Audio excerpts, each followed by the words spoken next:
ஹல்லேலூயா. நீண்ட இடைவெளிக்கு பிறகாக உங்களை நான் சந்திப்பது முதலாவது தேவனை நான் ஸ்தோத்தரிக்கிறேன். என்று சொன்னால் கடந்து போன வருடங்களாக இந்த கொரோனா பாதிப்பு அநேக மக்கள் பாதிக்கப்பட்டார்கள். நானும் என் மனைவி கூட பாதிக்கப்பட்டோம். ஆனாலும் கர்த்தர் பெரியவராக இருக்கிறார். தன்னுடைய பிள்ளைகள் என்ன பண்றாரு? தன்னுடைய கரங்களுக்குள்ளாக வைத்து பாதுகாத்துக்கள். அப்படி ஒரு பாதுகாப்பை தேவன் எங்களுக்கு கொடுத்திருக்கிறார். இங்க கூட எத்தனையோ பேர் பாதிக்கப்பட்டிருக்கலாம். ஆனாலும் இன்னைக்கு ஜீவனோடு கூட கர்த்தர் உங்களை இங்கே வைத்திருப்பது அவருடைய சுத்த கிருபை என்று சொல்லி நாம் தேவனை துதிக்க கடமைப்பட்டிருக்கிறோம். அதற்கு நன்றி செலுத்தும் விதமாக தான் இன்றைய தினத்தில் இந்த அருட்பின் ஸ்தோத்திர பண்டிகையை நாம் கொண்டாடி மகிழ்ந்து கொண்டிருக்கிறோம். தேவனுக்கு நாம் என்ன சொல்றோம்? நன்றி செலுத்துகிறோம். நன்றி செலுத்த நாம் கடமைப்பட்டுள்ளார். அந்த எந்த விதத்தில் அந்த நன்றி இருக்கும் அப்படின்றத பத்தி ஒரு சின்ன செய்தி உங்களோடு நான் பகிர்ந்து கொள்ள விரும்புகிறேன். யாத்திரையாகம புத்தகம் 34வது அதிகாரம் 22வது வசனம் எடுத்துக்கொள்வோம். யாத்திரையாகமம் 34:22. யாராவது சத்தமா வாசிக்க பார்க்கலாம். கோதுமை அறுப்பின் முதற் பலனை செலுத்தும் 7 வாரங்களின் பண்டிகையும் வருட முடிவிலே சேர்ப்பு கால பண்டிகையையும் ஆசரிப்பாயாக. ஹல்லேலூயா. வருடம் முழுவதும் உழைத்து உழைத்து உழைத்து வயல்களிலே பாடுபட்டு அதனுடைய பலன்கள் எத்தனை வாரம் சேர்க்கிறாங்களா? 7 வாரங்கள் சேர்க்கிறது. அந்த சேர்ப்பின் பண்டிகை என்று கூட அது சொல்லலாம். 7 வாரங்கள் அந்த முதற் பலனை நம்ம என்ன பண்றோம்? சேர்க்கிறாங்க. இஸ்ரவேலுக்குள்ளே ஒரு பழக்கம் உண்டு. என்னன்னு சொன்னா, அந்த அறுவடை செய்கிற போது அதுல கீழே விடக்கூடிய தானியங்களை அப்படியே விட்டு விடுவார்கள். அது என்ன பண்ணுவாங்க? ஏழை எளிய மக்கள் போய் அதை எடுத்து என்ன பண்ணுவாங்க? பயன் பெறுவாங்க. இதை நாம் ரூத்தினுடைய புஸ்தகத்தில் நாம் வாசிக்கலாம். ரூத் என்கிற அந்த சகோதரி போவாஸ் என்கிற அந்த மனிதனுடைய நிலத்திலே போய் அப்படி கிடைக்கிற அந்த தானியத்தை அவள் எடுத்து பயன்படுத்துகிறதை நாம் பார்க்கிறோம். அப்போ இந்த நாள் முடிந்த பின்பாக எல்லாவற்றையும் அறுவடை சேர்ந்த பின்பாக என்ன பண்ணணுமா? முடிவிலே சேர்ப்பு கால பண்டிகையை ஆசரிப்பாயாக. சேர்ப்பு கால பண்டிகை, அதை சேர்த்து வைத்து அதற்கான ஒரு பண்டிகை அவர் கொண்டாடுகிறார்கள். அது ஆண்டவர் சொல்லிக்க ஒரு நாள் அந்த பண்டிகை ஆசரிப்பார்கள். சேர்ப்பின் பண்டிகை ஒரு நாள் அது நடக்கிறது. இஸ்ரவேலில் இன்று வரையும் அதை அவர்கள் கடைபிடித்து வருகிறார்கள். இந்த நாளை அவர்கள் அரசாங்க விடுமுறையாக அறிவித்து அறுப்பின் இந்த ஸ்தோத்திர பண்டிகைக்காக அவர்கள் தேவனுக்கு நன்றி செலுத்தி வருகிறார்கள். நாம் எதற்காக இந்த ஸ்தோத்திர பண்டிகையை ஆண்டவருக்கு செலுத்த கடமைப்பட்டிருக்கிறோம் என்று சொல்லும்போது, கடந்த காலங்களில் நம்ம எப்படி பண்ணலாம்? கண்மணி போல பாதுகாத்தார். அவர் பாதுகாத்ததற்காக. அடுத்தது, நம்முடைய தேவைகள் அதிகமாக இருக்கிற போதும் அவைகளை அவர் என்ன இருந்தார்? எப்படி இருந்தாரு? போதுமானவராக. பரிசுத்தவான்கள் அப்பத்திற்கு இறந்து திரிகிறதை நான் என்ன பண்றதில்ல, கண்டதில்லை என்று சொல்லி சங்கீதக்காரன் பாருங்க. கர்த்தருடைய பிள்ளைகள் அப்பத்துக்கு இறந்து திரிகிறதை பார்க்கிறது. அதாவது நம்ம என்ன பண்ணிட்டு அவருடைய ஒவ்வொரு நாளும் போஷிக்குவார். உங்களுக்கு ஏதாவது குறை இருந்ததா? இந்நாள் குறை இருந்ததா? இல்ல. கஷ்டத்தின் பாதையில் நாம் நடந்த போதும் என்ன பண்றவர்? கைவிடவே இல்லை. ஏன்னு சொன்னா, மரணைகளின் பள்ளத்தாக நடந்தாலும் பொல்லாப்பு போயிட்டு தேவரின் என்னோடு கூட இருக்குது. நம்ம மரண இருளின் பள்ளத்தாக நடந்து போகிற போதும் கர்த்தர் நம்மோடு கூட இருக்கிறார். ஆகவே அதற்கு நன்றி செலுத்தும் விதமாக நாம் இந்த அறுப்பின் ஸ்தோத்திர பண்டிகையை நாம் ஆசரிக்கிறோம். அநேக மக்கள் தங்களுடைய பலன்களை எல்லாம் இங்க காணிக்கையாக வைத்திருப்பதை பார்க்கிறது. அநேக மக்கள் தங்கள் நான் இயன்ற காணிக்கையை ஆண்டவருக்காக செலுத்த இந்த நாளை தெரிந்து கொண்டிருக்கிறீர்கள். தேவன் தாம் இந்த நாளை உங்களையும் ஆசீர்வதிப்பார். இந்த வேளையிலே வேதத்தில் எப்படி மக்கள் தேவனை நன்றி செலுத்தும் விதமாக நடந்து கொண்டார்கள் என்கிற ஒரு சில காரியங்களை உங்களோடு கூட பகிர்ந்து கொண்டு நாம் என்ன செய்ய வேண்டும் என்பதை கூறி நான் வெகு விரைவாக முடிக்க விரும்புகிறேன். வேதத்தில் பல்வேறு மக்கள் தங்கள் காணிக்கைகளை படைத்தார்கள். அதில் முதலாவது நாம் எடுத்துக் கொள்கிற போது நமக்கு தெரிந்தது காயின் ஆபேல். 4ஆம் அதிகாரம், ஆதியாகமம் 4ஆம் அதிகாரத்தை நீ வாசிக்கிற போது யாரும் எடுக்க வேண்டாம், நான் அப்படியே வசனங்களை சொல்லிக் கொண்டே போகிறேன். வீட்டுக்கு போய் நீங்கள் படித்தால் போகும். இந்த பகுதி நமக்கு நன்றாக தெரிந்தது. காயினும் ஆபேலும் நன்றி செலுத்தும்படியாக போகிறார்கள். போகிற போது காயினும் காணிக்கை எடுத்துக் கொண்டு போகிறார், ஆபேலும் காணிக்கை எடுத்து கொண்டு போகிறார். தங்கள் விளைந்த பலனின் சிலவற்றை காயின் எடுத்துக் கொண்டு போகிறதாக சொல்லி, அதே போலவே ஆபேலும் கூட காணிக்கை எடுத்துக் கொண்டு போகிறார்.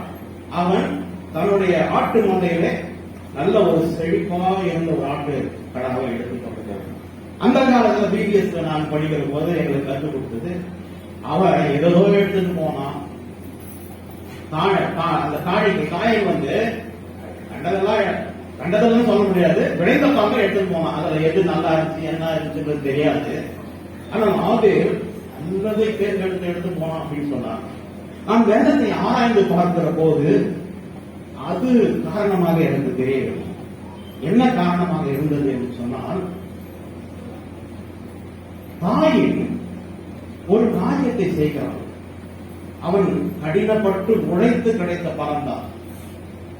ஆனால் தேவன் ஏன் அதை அங்கீகரிக்கவில்லை என்று சொல்லுகிற போது அவனுடைய மனநிலையில் அதில் ஒரு காரணமாக இருக்கிறது. அவனுடைய மனம் தேவனுக்கு பிரியமானதாக இல்லை என்பது பின்வரக்கூடிய நிகழ்ச்சிகளில் நமக்கு தெரிகிறது.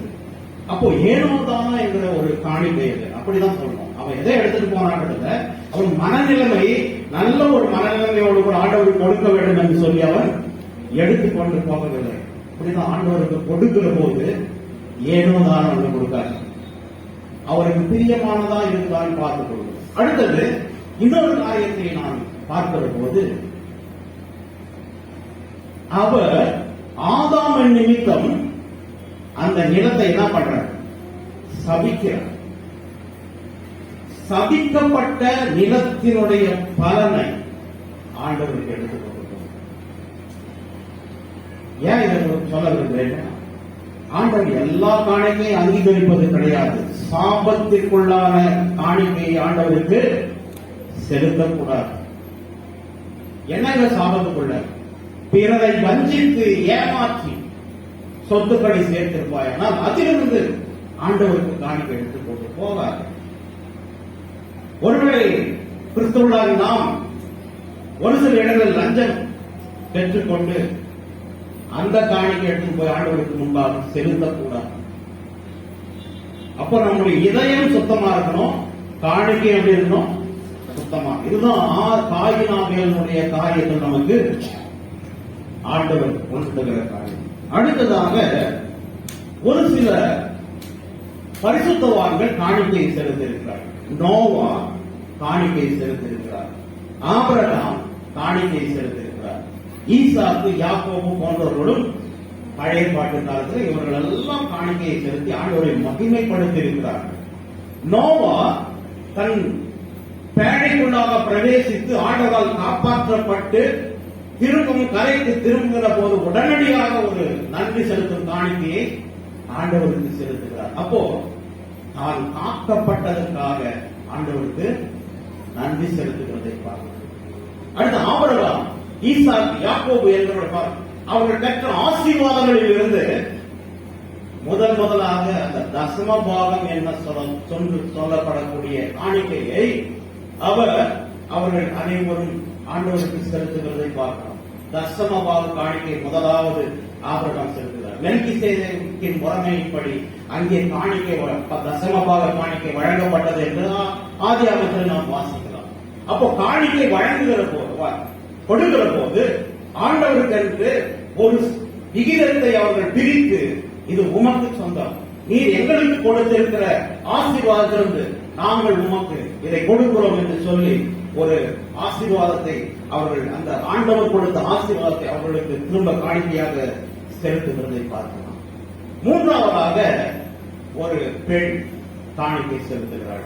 மிகவும் ஒரு ஆச்சரியப்படக்கூடிய விஷயம். யார் இது? யாரா சொல்ல முடியுமா? ஏழை. நான் இப்ப எல்லாம் பழைய பாட்டுக்கான விஷயத்தான் பேசணும். புதிய பாட்டுக்குள்ள வரல. யாரு சொன்னா அன்னாள். அன்னாள் ஆண்டவருக்கு காணிக்கை செலுத்துகிறாள். அன்னாள் எல்கானா என்பவனுடைய மனைவி. எல்கானாவுக்கு 2 மனைவிகள். ஒன்று அன்னாள், இன்னொன்று பெரினாள். இந்த 2 பேர் என்ன பண்றாங்க? கர்த்தருக்கு காணிக்கை செலுத்துவதற்காக வருவார்கள். வருகிற போது இந்த பெரினாளுக்கு குழந்தை பேரு இருந்தது. ஆனால் அண்ணாவுக்கு குழந்தை பேரு இல்லை. அதெல்லாம் வரும்போதெல்லாம் அவளை என்ன பண்ண, டீச் பண்ண, ஏதாவது கேலி பண்ணு, இந்த மாதிரி இருக்கு. அதனால் அண்ணாள் மிகவும் நொந்து போனவளாக ஆலயத்துக்குள்ள பிரவேசித்து என்ன பண்றா, அங்க அவள் ஆண்டவருக்கு முன்பாக கதறுகிறாள். கதறி அங்கே ஒரு பொருத்தனை பண்ணுகிறாள். அப்போ நம்ம செலுத்துகிற காணிக்கை எப்படிப்பட்ட காணிக்கை இருக்கணும்? பொருத்தனை செய்யப்பட்ட காணிக்கை. பொருத்தனை செய்ததை என்ன பண்ணாத, அதை தள்ளிவிடார். ஒரு பொருத்தனை ஆண்டவருக்கு முன்பாக செய்தால் அவர் ஆண்டவர் உண்மையா இருக்கிற, நம்ம உண்மையா இருக்கிறோமான்னு பார்க்க. அதுதான் காணிக்கை. அப்புறமா நம்ம சொன்ன விஷயத்துல உண்மையா இருக்கிறோமா அப்படின்றது பார்க்க. ஒரு பொருத்தனையை பண்ணிட்டு நம்ம என்ன பண்றோம்? அநேகம் அதை தவறி போகும். 1 சாமுவேல் 1ஆம் அதிகாரத்துல 11ஆவது வசனத்துல இப்படியாக அவள் கதறுகிறாள். சேனைகளின் கர்த்தாவே, தேவரீர் உமது அடியாளுடைய சிறுமையை கண்ணோக்கி பார்த்து உமது அடியாளை மறவாமல் நினைத்தபடி உமது அடியாளுக்கு ஒரு ஆண் பிள்ளை கொடுத்தால் அவன் உயிரோடு இருக்கும் நாளும் நான் அவனை கர்த்தருக்கு ஒப்பு கொடுப்பேன். ஹல்லேலூயா. எப்படிப்பட்ட ஒரு ஜெபம்! எனக்கு ஒரு பிள்ளை பேரை நீங்க ஆண் பிள்ளையை கொடுத்தீர் என்று சொன்னார், உம்முடைய சமூகத்தில் அவனை ஊழியக்காரனாக மாற்று. நம்ம எப்படி கொடுக்கிறோம்? ஆண்டவர் சமூகத்துல பிள்ளைங்களை கேட்கிறோம். ஐயாயிரம் கேட்பா இல்ல. சரி, என்னதான் படிக்காத ஒண்ணும் இல்லாம ஊர் சுத்தி கட்சியில வந்து எந்த வேலையும் கிடைக்காம போவோம். அந்த பிள்ளைய கூப்பிட்டு கட்சியில டே நீ எதுக்கு போக மாட்டேன், ஐயருக்காக போய் படிச்சுட்டு ஓடான்னு அனுப்புற காலம். எவ்வளவு பெரிய தவறு! அப்ப சொல்றது ஒன்னதான் தாங்க ஆண்டவர் என்ன பண்ணுவாரு? மாத்திருவாரு கதை ஓடுறது. அந்த இதெல்லாம் ஆண்டவருக்கு கொடுக்கிறது எப்படி இருக்கணும்? பர்ஃபெக்டா இருக்கணும். அதை எதிர்பார்க்கிறார். அப்ப அந்த பிள்ளை வந்து பர்ஃபெக்டா போவாதனால ஊழியமும் பர்ஃபெக்டா இல்ல. தான் விஷயம். ஆனா ஆண்டவர் தேர்ந்தெடுக்கிற காரியங்கள் வேற, நம்ம தேர்ந்தெடுக்கிற காரியம் வேற. அப்ப ஆண்டவர் எப்படிங்க தேர்ந்தெடுத்தாரு? எல்லாம் ஒதுக்கி தள்ளப்பட்ட மீனவர்களை தான் என்ன பண்றாரு? அவர் தான் தேர்ந்தெடுக்கிறார் இல்லையா?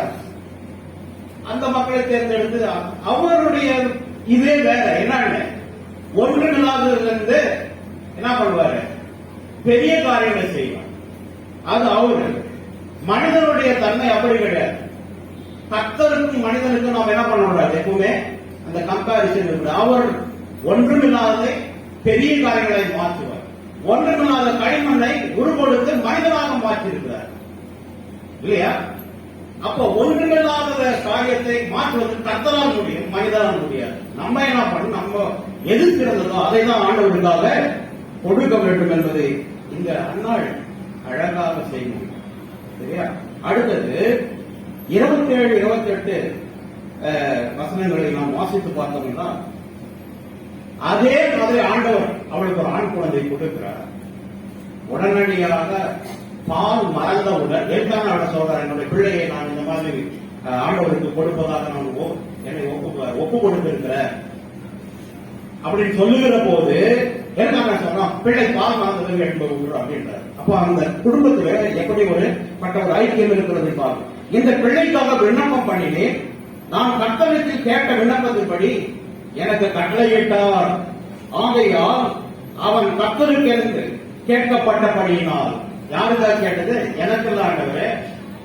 இந்த ஒரு குறை, என்னுடைய குறை நீங்கள், அதுதான் எனக்கு. ஆனா நீர் கொடுக்கிற பிள்ளை அது உம்முடைய சமூகத்தில் என்ன இருக்கும்? அது என்றென்றைக்கும் உயிரோடு இருக்கிறாலும் அது பணியாற்றும் என்று சொல்லி காணிக்கையாக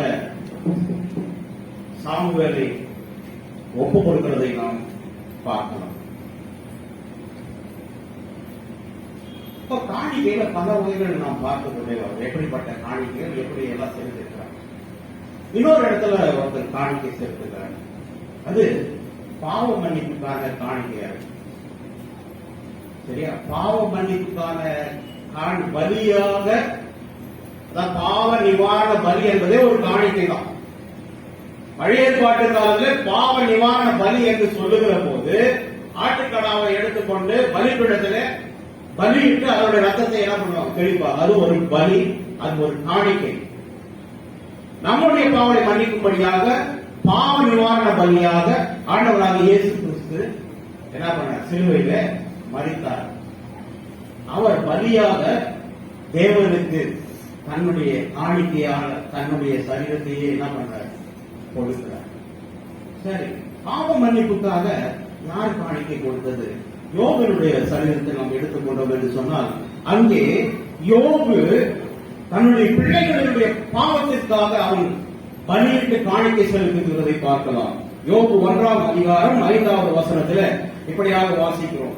விருந்து செய்கிற அவரவருடைய நாள் முறை முடிகிற போது என்ன ஆகுவாங்க? ஒவ்வொரு நாளும் அவருடைய பிள்ளைகள் எல்லாம் கூடுவாங்க. பிள்ளைகள் கூடுகிற போது ஒருவருத்தரும் ஒரு நாளைக்கு என்ன பண்ணுவாங்க? விருந்து பண்ணுவாங்க. விருந்து பண்ணி அவங்க எல்லாம் என்ன ஆகுவாங்க? ஜாலியா இருந்துட்டு போவாங்க. இது அவருடைய, ஏன்னா யோபு வந்து ஒரு பெரிய பணக்காரர். அதனால அவன் பிள்ளைகள் இப்படியாக அவர்கள் இருக்காங்க. அப்படி இருக்கிற நேரத்தில் யோபு எப்படிப்பட்டவன்? அவன் மிகவும் பரிசுத்தமாக இருந்தபடினால் என்ன பண்றான்? ஒவ்வொரு நாள் முடிகிற போதும், ஒருவேளை என் குமாரன் பாவம் செய்து தேவனை தங்கள் இருதயத்திலே தூஷித்திருப்பார்கள் என்று சொல்லி அவர்களை அழைத்தனுப்பி, திரும்பவும் அழைத்தனுப்பி பரிசுத்தப்படுத்தி அதிகாலமே எழுந்து அவர்கள் தங்கள் இலக்கத்தின் படியையும் சர்வாக தகன பலிகளையும் செலுத்துவார். இந்த பிரகாரமாக யோபு அந்த நாட்களில் செய்து வருவார் என்று வாசிக்கிறோம். அப்ப பாவ நிவாரண பலியாகிய காணிக்கையை தன் பிள்ளைகளுக்காக யோபு செலுத்துகிறதை நாம் பார்க்கிறோம். இப்படியாக பலவிதமான காணிக்கைகள் தேவனுக்கென்று செலுத்தப்பட்டது. அடுத்து புதிய பாட்டு காலத்தில் வருகிற போது அங்கே ஒரு வித்தியாசங்களை நாம் பார்க்கிறோம். முதலாவது நாம் வாசிக்க தெரிந்து கொண்ட வேத பாகத்தில் அந்த 3 சாஸ்திரிகள், கிழக்கில் இருந்து வந்த 3 அந்த சாஸ்திரிகள் காணிக்கை செலுத்துவதை நாம் பார்க்கலாம். மத்தேயு 2ஆம் அதிகாரம் 11வது வசனம் யாராவது வாசிக்க. அவர்கள் அந்த வீட்டுக்குள் பிரவேசித்து பிள்ளையையும் தாயாகிய மரியாதையும் கண்டு சாஷ்டாங்கமாய் விழுந்து அதை பணிந்து கொண்டு தங்கள் பொக்கிஷங்களை திறந்து பொன்னையும் தூப வர்க்கத்தையும் வெள்ளை கோலத்தையும் அதற்கு காணிக்கையாக வைத்தார்கள். ஞானிகள், கிழக்கு சாஸ்திரிகள் ஞானிகள் என்று அழைக்கப்படுகிறார்கள். எங்கிருந்தோ வராங்க இல்லையா? அதே பகுதியில் இருந்த யூதர்கள் என்ன பண்றாங்க? கலங்கினார்கள் என்று வாசிக்கிறோம். பாருங்க, விஷயத்தை பாருங்க. நாம் கொடுக்கிற காணிக்கை அது ஏன்னா ஒரு இதோட கொடுத்தோம். ஆனா ஒரு புறஜாதி மகன் ஒரு காணிக்கை செலுத்துறான்னா அவனை எப்படியெல்லாம் மாத்திக்கிறாங்க? தன் உடலை வருத்தி கொள்ளுங்க, அடிச்சுக்கிறான், ரத்தம் வர மாதிரி பண்றான் இல்லையா? இல்ல நடந்து போவான், புண்ணிய ஸ்தலங்கள் என்று சொல்லி நடந்து போயிட்டு அங்க என்ன பண்றாங்க? காணிக்கையை செலுத்துறாங்க. அப்போ ஒரு காணிக்கை செலுத்துவதற்கு அவ்வளவு கஷ்டப்பட்டு தன்னுடைய இதை நடக்கும். ஆனா நாம ஆண்டவர் எவ்வளவு நன்மைகளை ஆண்டவரிடமிருந்து பெற்றாலும் நம்முடைய காணிக்கை எப்படி இருக்கு கொஞ்சம் சிந்தித்து பார்க்கலாமே. எப்படி நம்ம செலுத்துறோம்? ஆராதனைக்கு வருகிற போது ஒரு ஏனோதான ஒரு சில விஷயம் இல்லையா? ஏழை காணிக்கை எடுக்கிற போது அது சரியாக கூட செலுத்துவது கிடையாது. அப்படியே பாக்கி வச்சுட்டு இதெல்லாம் ஆண்டவருக்கு பிரியமான காரியமா? அவர் பொறுமையா இருப்பாரா? வசனம் பின்னால அப்போ எங்கிருந்தோ வந்தவர்கள் தங்கள் பொக்கிஷங்களை திறந்து அதை சிறப்பானதை எடுத்து ஆண்டவருக்கு காணிக்கையாக கொடுத்தார்கள். ஆனால் ஆண்டவருடைய பிள்ளைகளோ அவருக்கு காணிக்கை கூட செலுத்தாமல் அவர்களுடைய இதயங்கள் கலங்குகிறதை நாம் அங்கே பார்க்கலாம். அடுத்ததாக ஆண்டவர் சொல்லுகிற ஒரு காணிக்கைக்குரிய காரியம் பரிசேயரும் ஆயக்காரும். லூக்கா 18ஆம் அதிகாரம் 4 to 14 வரை வீட்டில் போய் வாசித்து பாருங்க. காணிக்கை செலுத்துகிற 2 பேரை குறித்து ஆண்டவர் அங்கே சொல்லுகிறார். பரிசேயர், ஆயக்கார். பரிசேயர் என்ன பண்றான்? ஆலயத்தில் காணிக்கை செலுத்துவது போறான். வந்த உடனே தன்னுடைய மேட்டிமைகளை குறித்து தான் அவன் பேசுகிறதை பார்க்க. வலது கை செலுத்துவது இடது கைக்கு தெரியக்கூடாது என்று சொல்லுகிறதை நாம் பார்க்கணும். அதாவது அவ்விதமாக நம்முடைய காணிக்கை ஆண்டவருக்கும் அவருக்கும் உள்ள தொடர்பினை தான் விளக்குவதாக இருக்க வேண்டும். இங்கே பரிசேயன் என்ன பண்றான்? தன்னுடைய காணிக்கையை போட்டுட்டு இல்லாத கதைகளெல்லாம் பேச, தன்னுடைய மேட்டிமை, ஆண்டவரே இவனை போல அல்ல, அவனை போல அல்ல, இப்படி இல்லை, நான் என்ன பண்றேன், தவறாம தசமபாக காணிக்கையை செலுத்தி வருகிறேன் என்று சொல்லி தன்னுடைய காணிக்கையை செலுத்துவதை. அடுத்ததாக ஆயக்கார். ஆலயத்துக்குள்ளும் பிரவேசிக்க துணியாமல் என்ன பண்றான்? ஆலயத்திற்கு வெளியே நின்று மார்பில் அடித்துக் கொண்டு, ஆண்டவரே பாவியாக இருக்கிற நான் உங்களுடைய வாசஸ்தலத்துக்குள்ள வருவதற்கும் நான் தகுதியேற்கிறேன் அப்படின்னு சொல்லி ஒரு இறைஞ்சுதலின் ஜெபம். அவன்கிட்ட எதுவும் இல்லை, எதுவும் கொடுக்கல, ஆனா அவனுடைய ஜெபம். அப்போ 2 பேருக்குள்ள யார் ஆண்டவருக்கு பாத்திரமாக இருக்கிறார் என்று அவங்க ஆண்டவர் சொல்கிறார்.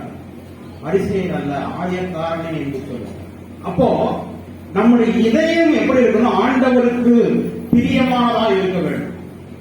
செய்கிற காணிக்கை அல்ல, நீ மேட்டிமையை காண்பிக்கும்படியாக காணிக்கை செலுத்தினா அது அப்பவே ஒண்ணு இல்லாம போயிடும். அப்போ இதயத்தை ஆண்டவருக்கு முன்பாக தாழ்த்தி, ஆண்டவரே நாங்கள் அழுகுதையற்றவர்கள், ஒன்றுக்கும் உதவாதவர்கள், ஆனாலும் எங்களை என்ன பண்ணிருக்கிறேன், இவ்வளவு தூரம் எங்களை உயர்த்திருக்கிறது, அதற்கு நன்றி என்று சொல்லி ஆண்டவருக்கு நாம் என்ன பண்ணோம்? நம்முடைய காணிக்கையை செலுத்த வேண்டும். அடுத்ததாக 2 காசு கொடுத்த விதவை பற்றி நமக்கு தெரியும். ஆண்டவர் ஆலயத்துக்குள்ளே உட்கார்ந்து பார்த்துக் கொண்டிருக்கிறார். இங்க நடக்கிற காரியம்லாம் ஒரு விதவை என்ன பண்றார்? எடுத்துட்டு வந்து காசை போடுகிற போது ஆண்டவர் பார்த்து என்ன சொல்றாரு? இந்த விதவை எல்லாரை காட்டிலும் அதிகமாக கொடுத்திருக்கிறாள். எவ்வளவுதான் போட்டாங்க? 2 காசு. ஏன் அப்படி சொல்றாரு?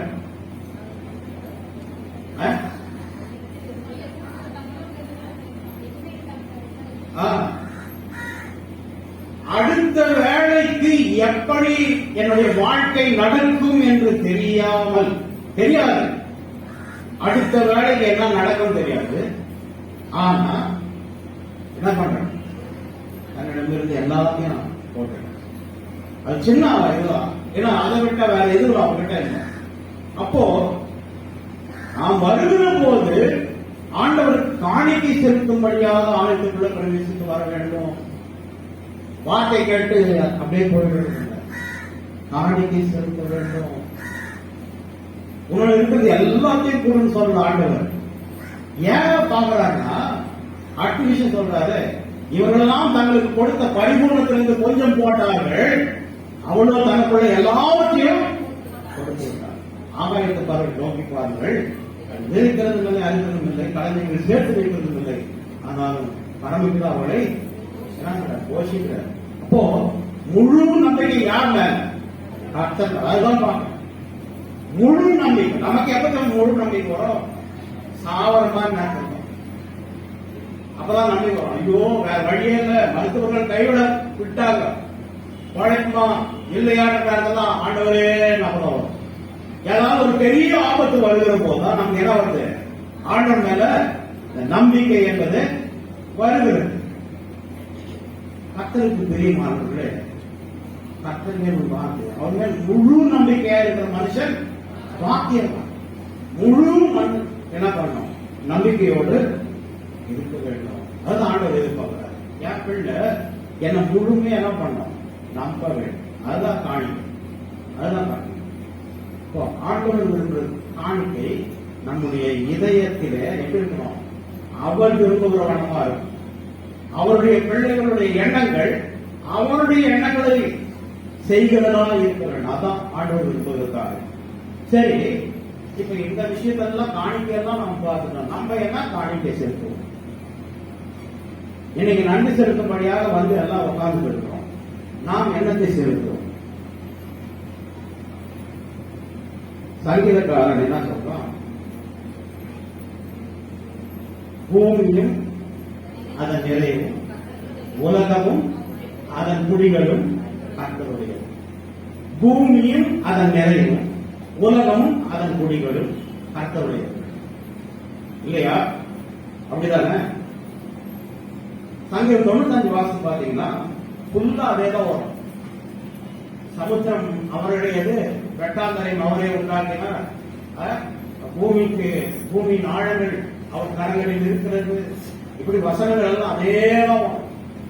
இப்படிப்பட்ட கர்த்தருக்கு முன்பாக நாம் பணிந்து குனிந்து முழங்கால் பண்ணிட்டு அவரை வணங்க கழுவும் வாருங்கள் என்று சொல்லி சங்கீதக்காரன். அப்போ எல்லாமே அவருடையது. அப்படி இருக்கும்போது நீ என்னத்தை செலுத்துவ?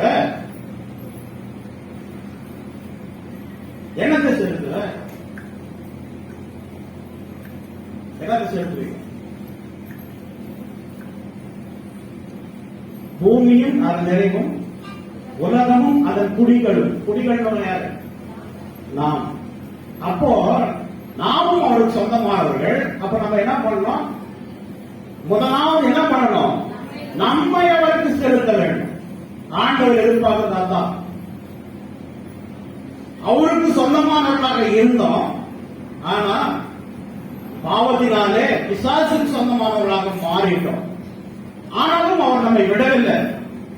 தன்னுடைய ஜீவனையும் ரத்தத்தையும் சிந்தி என்ன பண்ணாரு? ரட்சிப்பின் மூலமாக உன்னையும் என்னையும் அவர் என்ன பண்ணிருக்காரு? அவருடைய பிள்ளையாய் மாற்றிக்கொண்டார். அப்படிப்பட்டவருக்கு நாம் சொந்தம். ஆனா அவர் என்ன பண்றாரு? வாசற்படியில் நின்று கதவை தட்டுகிறேன். ஒருவன் சத்தத்தை கேட்டு கதவை திறப்பான் ஆகிய அவனுக்கு உட்பிரவேசித்து அவனோடு கூட போதும் வெளிப்படுத்த. இப்போ நம்ம மேல அவர் உரிமையுள்ளவராக இருந்த போதும் நம்ம என்ன பண்ண உரிமை கொண்டாட. ஆனா நாம் என்ன பண்ணணும்? ஆண்டவரே, நான் உமக்கு தான் என்னது சொந்தம் என்று சொல்லி நம்மை கண்டிப்பா அவருக்கு அர்ப்பணித்தே ஆக வேண்டும். அதுதான் ஒரு எதிர்பார்க்கிற காரியம். யோவான் எழுதின சுவிசேஷத்துல 1:3 நம்ம ஒரு சக வாசி பார்க்கிறோம். சகலமும் அவர் மூலமாய் உண்டாயிற்று, உண்டானது ஒன்றும் அவரை அல்லாமல் உண்டாகவில்லை. அப்ப எல்லாத்தையும் உருவாக்கினவர் அவர்.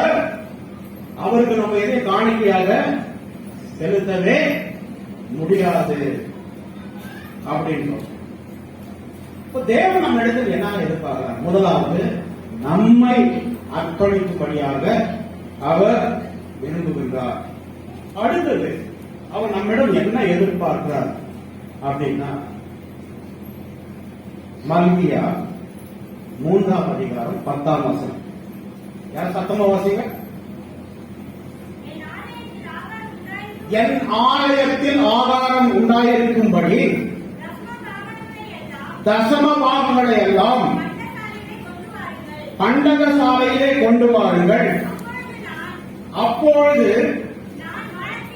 நான் வானத்தின் பலகணிகளை திறந்து இடம் கொள்ளாமற் போகும் மட்டும் உங்கள் மேல் ஆசீர்வாதத்தை வருஷிக்க மாட்டேனோ என்று அதனால் என்னை சோதித்து பாருங்கள் என்று சேனைகளின் கர்த்தர் சொல்லுகிறார். ஹல்லேலூயா. அப்போ முதலாவது இங்க தசம பாகத்தை பற்றி சொல்றாரு. தசம பாகம் என்பது நமக்கு இல்லை, சரியா? அந்த 2 காசு கொடுத்த விதவை தான் நமக்கு எடுத்துக்காட்டு. அவர் எல்லாத்தையும் கொடுத்துட்டார். தசம பாகம் இல்ல. அப்போ இங்க என்ன சொல்றாரு, முதலாவது அதான் எடுத்து போய் சேர்க்கிறாங்க. புறஜாதி மக்கள் அவங்க கோயில்கள் எடுத்து போயிட்டு அப்படியே எடுத்து போய் போட்டோம். அவங்க நல்லதோ கெட்டதோ எல்லாத்தையும் எடுத்து போட்டோம். இன்னைக்கு பாத்தீங்கன்னா எல்லா கோயில்களும் அங்க வந்து எப்படி ரொம்ப எல்லாத்துக்கும் செழிப்பாது. ஆனா ஜீவனுடைய தேவனுடைய ஆலயத்துல நம்ம என்ன தேவை கொடுக்கணும்? கொடுங்களுக்கு கொடுக்கப்படும். தேடுங்கள் கண்டது. இப்ப கொடுங்கள் ஆண்டவர் கேட்க சொல்லக்கூடிய காரணம் நம்ம அதை தவறிப்போம். கொடுத்து பார், கொடுத்து பார். நான் வானத்தின் பலனை கலந்து இடம் கொள்ளாமல் மட்டும் உன்னை ஆசீர்வதிக்காமல் இருப்பேன் என்று என்னை சோதித்து பார். தேவனை சோதித்து பார்க்க கூடாது. ஆனா என்ன சொல்றாரு, நீ கொடுத்து பார்த்துட்டு நான் என்ன செய்யறேன் மட்டும் பார். அப்போ தேவனுக்கு பல சாட்சிகளை நாம் கேட்கிறோம். யாரெல்லாம் ஆண்டவருக்கு விருப்பமாய் அதிகமாய் கொடுக்கிறார்களோ என்னவா அங்க ஆசீர்வாதம் அதிகமாக இருக்கிறது. கிசித்தனம் பண்ணி கொடுக்கிற போது அந்த வாழ்க்கையில இந்த கருவித்தனம் இருக்குது. விசனமாயும் அல்ல, கட்டாயம் அல்ல, மாயும் அல்ல. அவன் அவன் தன் தன் இதயத்திலே நியமித்தபடி கொடுக்கப்படுவான். அடுத்த வசனம் தான் முக்கியம். எவன் அதிகமாய் கொடுக்கிறானோ அவனிடத்தில் தேவன் பிரியமாயிருக்கிறார். ஹல்லேலூயா. அடுத்தது வாசனை அதான் முக்கியம். விசனமாயும் அல்ல, கட்டாயமாயும் அல்ல. உனக்கு எவ்வளவு நேரத்துல கொடு. ஆனா தேவன் என்ன பண்றாரா, எவன் அதிகமாய் கொடுக்கிறானோ அவனிடத்தில் அவர் பிரியமா இருக்கிறார். ஏன் இந்த பண்டக சாலை வருகிற போது அது அவருடைய ஊழியத்துக்காக பயன்படும். ஹல்லேலூயா. அவருடைய ஊழியத்துக்காக அது பயன்படும். ஆகவே கர்த்தருக்கு கொடுக்கிற போது ஆலயம் இறங்கி வழியாக நாம் கொடுக்க வேண்டும். அவருடைய ஊழியத்திற்கு அது அநேக காரியங்களை செய்யும்படியாக நாம் கொடுக்க வேண்டும். அடுத்தது நாம் எதற்கு கொடுக்க வேண்டும் கொஞ்சம் பார்க்கலாம். மத்தேயு 25:40. மத்தேயு 25:40. அதற்கு ராஜா பிரதியுத்தரமாக, மிகவும் சிறியராகிய என் சகோதரனான இவர்களில் நீங்கள் எதை செய்தீர்களோ அதை எனக்கே செய்தீர்கள் என்று மெய்யாகவே உங்களுக்கு சொல்லுகிறேன் என்பார். அடுத்த விஷயம், தேவனுக்கு நாம் கொடுக்கிறோம்னா யாரு கொடுக்கிறோமா? ஒன்றுமில்லாத இருக்கிறவர்களுக்கு, தேவைப்படுகிறவர்களுக்கு, ஆபத்து காலத்திலே அங்கு நமக்கு அனுகூலமாய் துணையாக இருக்கிறார் சுவாமி. அதே மாதிரி ஆபத்து காலத்திலே எதிர்பார்ப்போடு இருக்கிற மக்களுக்கு நாம் என்ன பண்ணோம்?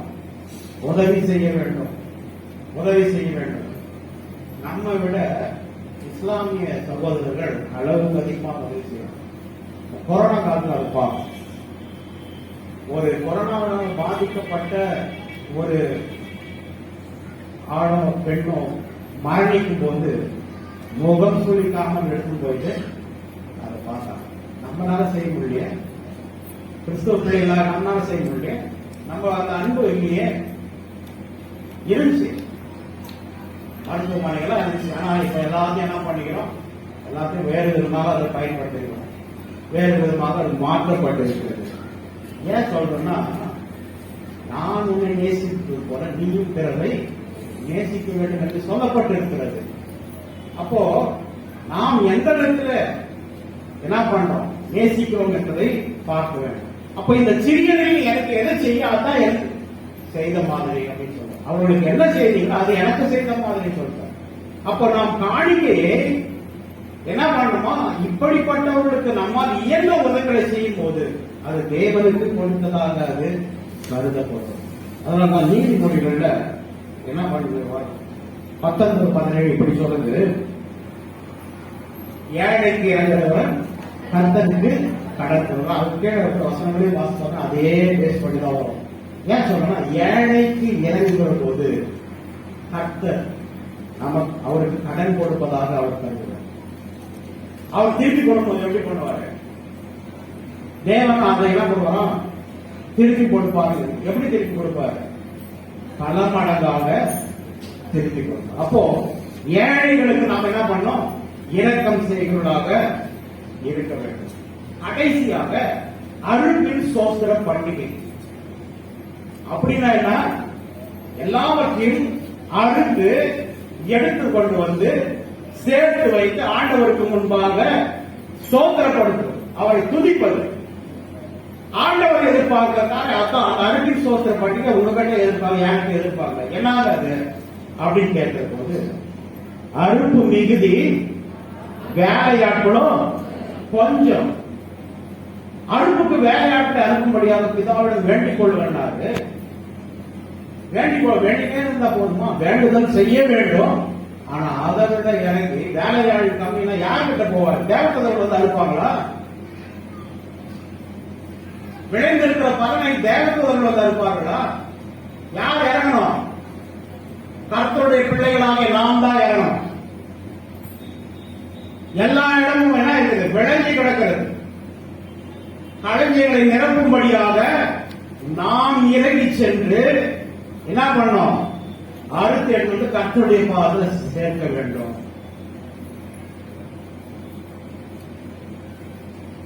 ஆண்டவரே, நீ செய்த நன்மைகளுக்கு தக்கதாய் நான் என்னத்தை செய்வேன்?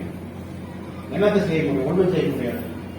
ரட்சிப்பின் பாத்திரத்தை எடுத்துக்கொண்டு உண்மை தொழுது கொள்ளுங்கள். சங்கீதக்காரர், ரட்சிப்பின் பாத்திரம் என்பது நம்முடைய ரட்சிப்பின் பாத்திரம். அந்த பாத்திரத்தின் மூலமாக அநேக மக்களை நாம் என்ன பண்ணணும்? ஆண்டவருக்கு நேராக திருப்ப வேண்டும். அதுதான் அவருக்கு செய்கிற உபகாரம். முதலாவது நம்முடைய ஆத்மாவை நாம் பாதுகாத்துக் கொள்ள வேண்டும். அடுத்ததாக அழிந்து கொண்டிருக்கிற அழிந்து கொண்டிருக்கிற மக்களுக்காக நாம் என்னத்தை செய்து கொண்டிருக்கிறோம்? அவர்களையும் களஞ்சியத்தில் சேர்க்க வேண்டும் அல்லவா? அதுதான் ஆண்டவர் லாஸ்ட் போகும்போது அதான் நம்ம சொல்லிட்டு போறாரு. என்ன சொன்னாரு? இதோ நான் போகிறேன், திரும்ப என்ன பண்ணும்? ஆனா உங்களுக்கு கொடுக்கிறவங்க நீங்கள் புறப்பட்டு போய், மத்தேயு 28:19 நீங்கள் புறப்பட்டு போய் சகல சாதியாரு சீஷராக்குங்கள், கர்த்தருடைய பிள்ளைகளாக மாற்றுங்கள். இதுதான் நமக்கு கொடுத்திருக்கிறது. எந்த வேலையை நாம் செய்தோம் என்று சொன்னால் அவருடைய களஞ்சியங்கள், ஆண்டவருடைய களஞ்சியங்களில் தானியங்கள் என்னாகும்? சேர்க்கப்படும். இப்ப யார் என் காரியமாய் போவோம் அப்படின்னு ஆண்டவர், யார் பிறப்பின் வாசனை நிற்க போவோம்? யார் என் காரியமாய் போவோம்? ஆண்டவர் கேட்க என்னை இருக்கும் அப்படின்னு சொல்லி அந்த தீர்க்கதரிசி வந்தது போல இன்றைய இடத்துல ஆண்டவருக்கு ஊழியம் செய்யும்படியாக வெறுங்கையா ஒரு பாட்டு நான் அடிக்கடி பாட்டு இங்கே பாடியிருக்கேன். வெறுங்கையாய் பரலோகத்தில் வந்தினேன் நாதா, வெறுங்கையாய் பரலோகத்தில் வந்திடேன் இயேசு நாதா. வெறுங்கையா போய் நிற்க முடியாது. ஆத்தும ஆதாயம் செய்திடவே ஆசி பொழிந்தவர்கள் இருக்கிற நாள்ல எத்தனை ஆத்துமாக்கள் எடுத்து வந்த கேட்பார். நம்ம வந்து ஆண்டவர் அறிந்து கொண்டோம். எப்படி அறிந்து கொள்ளலாம்? பெற்றோர் மூலமாக அறிந்து கொண்டிருக்கலாம், இல்ல சந்ததியாக கிறிஸ்தவர்களாக இருந்திருக்கலாம். எப்படி அறிந்து கொண்டோம்? இல்ல பிரஜாதி மக்களாக இருந்து ஆண்டவர் செய்த நன்மைகளை எண்ணி அவர் ஜீவனுள்ள தேவன் என்பதை நாம் அறிந்து கொண்டிருக்கிறோம். எப்படி அறிந்து கொண்டோமோ அறியாத மக்களுக்கு என்ன பண்ணணும்? போய் நம்முடைய காரியங்களை சொல்ல வேண்டும். ஜீவனுள்ள தேவன் ரொம்ப கடினம் தான். எங்க போனாலும் எதிர்ப்புகள் இருக்கு. கண்டிப்பா பிசாசினுடைய கிரியைகள் இருக்குது. சரியா? அப்ப என்ன பண்ணணும்னா அதற்கு நம்ம போறதுக்குனால அப்படியே கிளம்பி போயிடக்கூடாது. நல்லா ஞாபகம் வச்சுக்கலாம். ஒரு இடத்துக்கு கிளம்பி போறதுக்கு அப்படியே போயிடக்கூடாது. You have to wear the warriors dress. ஒரு போர் சேவனுடைய உடையை நீ அணிந்து கொண்டு போக வேண்டும் என்பதை மறந்து போக சும்மா போயிட முடியாது. பிசாசு அவன் பலவான் என்று ஆண்டவர் சொல்றார். கர்ஜிக்கிற சிங்கம் சொல்லுகிறார். அப்ப நீ சும்மா பண்ண முடிவிடுவான். அப்ப என்ன பண்ணணும்? சர்வாயுத வர்க்கத்தை தரித்துக் கொண்டு போக வேண்டும். நீதி என்னும் மார்க்கவசம், அவமா ரட்சிக்கு எனும் கடைசியா, அவமா சுசேஷ பாதரட்சிகள், அவமா இருப்பும் கட்டணம் ஆகிய வேத வசனம், இதெல்லாம் கையில் இருக்கணும். இதெல்லாம் வச்சு வானமண்டல பொருளாத ஆளுகளோடு யுத்தம் செய்ய முடியும். சாதாரண ஒரு ஆள் கூட போய் நம்ம யுத்தம் செய்யல. யார் கூட போறோம்? வானமண்டல பொருளாத ஆளுக்கு நாலு நின்று இருக்கு. அப்போ சாதாரண ஊழியம் செய்ய போகும்போது பிரச்சனைகள் வரும். அதை எதிர்கொண்டு போக வேண்டும் என்று சொன்னால் இங்கே ஜெபித்து அதற்கான ஆயத்தத்தை படுத்தி ஆவிக்குள்ளான நிறவிதான் போகும். இல்ல நான் பிரச்சனை தான் போலீஸ் ஸ்டேஷன் தான் உட்காரணும், இல்ல ஆட்சிதான் பார்ப்போம். இதெல்லாம் மேற்கொள்ள வேண்டும் சொன்னால் என்னுடைய சமூகம் உனக்கு முன்பாக இருக்கு அப்படின்னு சொல்லும் போது அப்ப அவருடைய சமூகத்தை முன்னால் அனுப்பணும். அனுப்பி நான் ஊழியம் செய்கிற போது கர்த்தர் பெரிய காரியங்களை செய்வோம். ஆமென். ஜெபம் செய்வோம். ஹல்லேலூயா. உம்மை துதிக்கிறோம், ஸ்தோத்திரிக்கிறோம் அப்பா. நீர் எங்களுக்கு காட்டின திருவுகளுக்காக நாங்கள் எண்ணத்தை செலுத்துவோம் அப்பா. எங்களுக்கு ஒன்றும் இல்லை. ஆம் சுவாமி, எங்களுக்கு ஒன்றும் இல்லை என்று சொல்லி நாங்கள் வந்திருக்கிறோம். கர்த்தாவே, ஐந்தாப்பம் 2,000 பேருக்கு போஷித்த தேவன் எங்களோடு கூட இருக்கிறேன். கர்த்தாவே, ஒன்றுமில்லாத இடங்களிலே கர்த்தாவே நீ பேர் சொல்லி அழைக்கிற தேவனாயிருக்கு. ஒன்றுமில்லாமல் எல்லாம் பேர் சொல்லி அழைக்கிறீர்கள். நாங்கள் ஒன்றுமில்லாத நிலையிலெல்லாம் வந்திருக்கிறோம். இந்த வேளையில கர்த்தாவே எங்களை நீர் அபரிதமாய் ஆசீர்வதிக்கும்படியாக நாங்கள் செபிக்கிறோம். முதலாவது கர்த்தர் எங்களை ஆத்துமாவை ஆசீர்வதிக்கும்படியாக செபிக்கிறோம். ஆம் சுவாமி, உமக்கு பிரியமானதை செய்ய எங்களுக்கு கற்றுத்தார் என்று பாடுகிறோங்க. அமிதமாக கர்த்தாவே உமக்கு பிரியமான காரியங்களை செய்ய எங்களுக்கு கிருபை பாராட்டும்படியாக ஜெபிக்கிறோம். எங்களை தாழ்த்துகிறோம். முதலாவது நீ உன்னை அர்ப்பணி என்று கர்த்தர் சொல்லுகிறீர். கர்த்தாவே, முதலாவது உன் வீட்டார் நாங்கள் அனைவரும் கூட சுவாமி கர்த்தாவே உம்மை பற்றிக் கொள்ளவும் இயேசு கிறிஸ்துவை விசுவாசி அப்போது நீ உன் வீட்டால் ரட்சிக்கப்பட வேண்டும் என்று சொல்லப்பட்டிருக்கிறது. அந்த விசுவாசனால் பலப்பட்டு எங்கள் குடும்பத்தில் ஒவ்வொருவரும் ரட்சிக்கப்படும்படியாக கர்த்தர் கிருபை பாராட்டும்படியாக ஜெபிக்கிறோம். ஒருவரும் கெட்டு போகாமல் நிச்சயத்தை அடைய வேண்டும் என்று சொல்லிதானே தேவனை உண்மை தந்தர்கள் பிதாவான இவ்வளமாய் உலகத்தில் அன்பு கொண்டார். எங்களுக்காக இரக்கம் பாராட்டுங்க. எங்கள் குடும்பத்தில் எந்த ஒருவரும் கெட்டு போகக்கூடாது, அழிந்து போகக்கூடாது சுவாமி. உம்முடைய கண்களில் தயவு கிடைக்க வேண்டும் என்று சொல்லி நாங்கள் செபிக்கிறோம். எங்களுக்கு முதலாவது நீர் ஆயத்தப்படும், எங்களை பரிசுத்தப்படுத்தும், ரத்தத்தினாலே கண்டு உங்களுடைய பிள்ளைகளாக மாற்ற மாட்டோம்.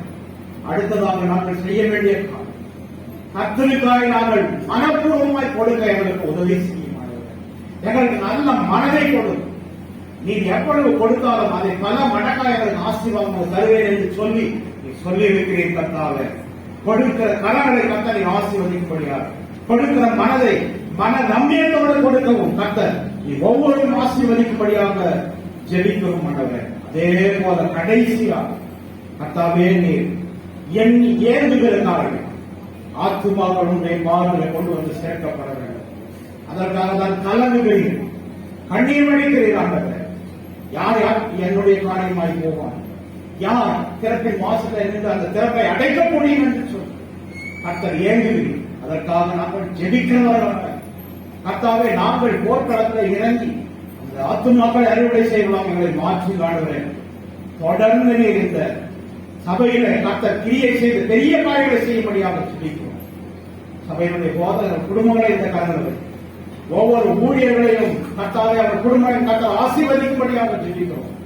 இப்போது கொடுத்திருக்கிற காணிக்கைகளை எல்லாம் கர்த்தர் அங்கீகரித்து ஏற்றுக்கொள்ளும்படியாக நாங்கள் ஜெபிக்கிறோம். வானத்தின் பறவைகளை திறந்து இடப்படா மற்றும் ஆசீர்வதித்த சபையை பெருகும்படியாக செய்யும். துதி கன மகிமை அந்த மக்கே செலுத்துவோம். இயேசு என்ற உன்னதமான நாமத்தினாலே ஜெபிக்கிறோம் கர்த்தாவே. ஆமென்.